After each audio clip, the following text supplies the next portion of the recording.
যুবক যখন সেজদায় যায়, যুবক তো জানে না, ও তো জানে আমার চলায় জমিন কাঁপে, ও তো জানে যে আমার চলায় এলাকা কাঁপে। হায়, ও জানে না ওর সেজদায় যে আরশ কাঁপে, ওটা ও জানে না। যদি জানতো তো এলাকা কাঁপাইতো না, যদি জানতো তো জমিন কাঁপাইতো না, ও সেজদা দিতে থাকতো আর আরশকে কাঁপাইতে থাকতো। যুবকের সেজদায় আরশ কাঁপে, আরশ।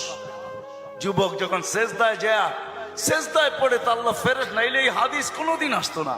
আল্লাহ ফেরেশতাকে বলে উনজুর ইলা শাব মাযা ইয়াফআল, যুবকের দিকে তাকাতো কি করে আল্লাহ জানেন।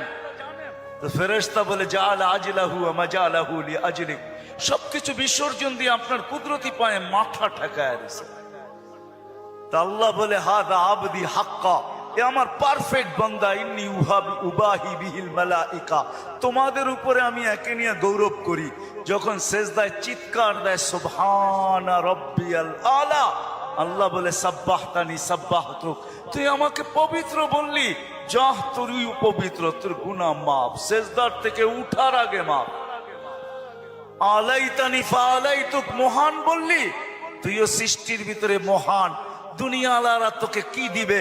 কিয়ামতের দিন আমি তোকে আরশের নিচে সুপার ডিলাক্স গ্যালারিতে বসাবো। গ্যালারিতে,